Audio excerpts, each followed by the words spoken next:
wasn't supposed to open the door. But when I heard my dead wife's voice calling from the other side, I did. Sarah. Let me in, baby. It's so cold out here. Her voice was perfect. The way she dragged out the word baby. The little cough she always did when she was sick. But Sarah had been buried 6 months ago. This isn't real. You're not real. You left me out there, didn't you? In the dark, all alone. The doorknob turned by itself, slowly, like something was savoring the moment. I locked that. I swear I locked it. You can't keep me out forever. Then the knocking started. Not on the door, on the windows, all of them, at once. Dude, you okay? You look like you've seen a ghost. My best friend stood in the hallway, but he'd been dead for years. No. You gonna let us in or what? The lights flickered. Shadows stretched down the hall, and then I saw them. Dozens of faces in the dark, all people I'd lost, all whispering the same thing.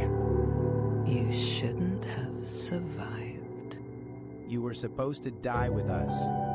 The door creaked open. A cold hand wrapped around my wrist, and then... Found you. The voice came from behind me, inside the house where nothing should have been.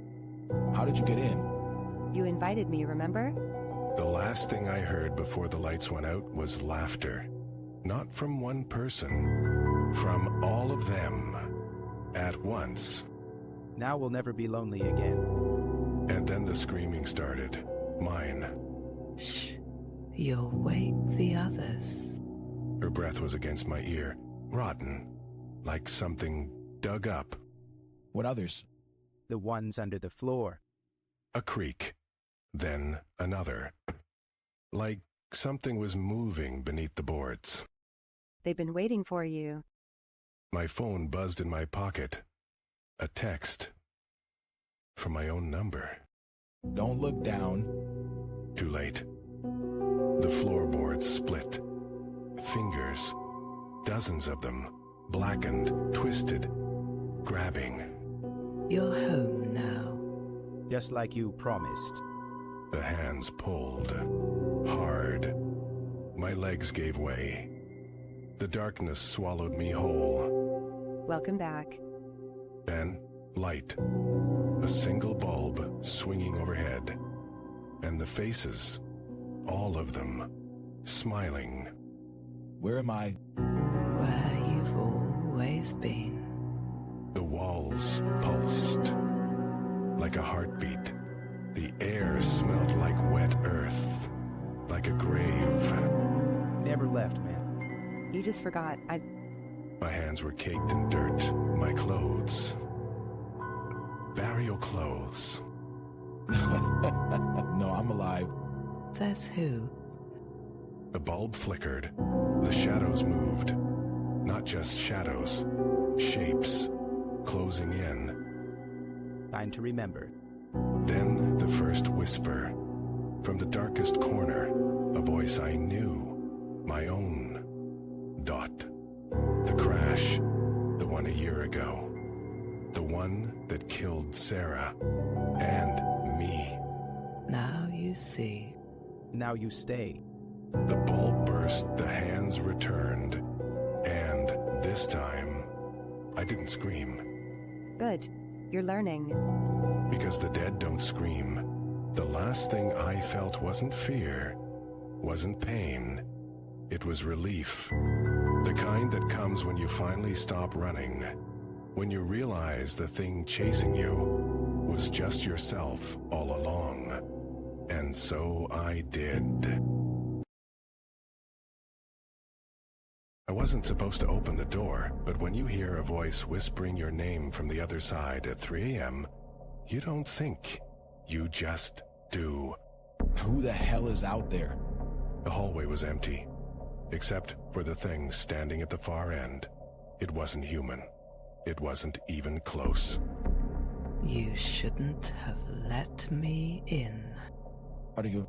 I'm what happens when you ignore the rules. Her smile stretched too wide. Her eyes were black holes. And the worst part, she wasn't alone. Why is your front door wide open? I didn't open it. Yes, you did. The second woman stepped out of the shadows. Her fingers were too long. Her voice was too sweet. What the hell is going on? You broke the first rule. Now you break the second. The lights flickered, the air turned thick, and then the screaming started. Ryan, Too late. The door slammed shut behind them. The women weren't women anymore. Their skin peeled back. Their teeth grew sharp. What do they want? us. The first one lunged. The second one laughed. And then the real nightmare began. You're ours now. The walls started bleeding, the floor started shaking, and the whispers came back. Louder this time. We have to get out. There is no out. The door vanished.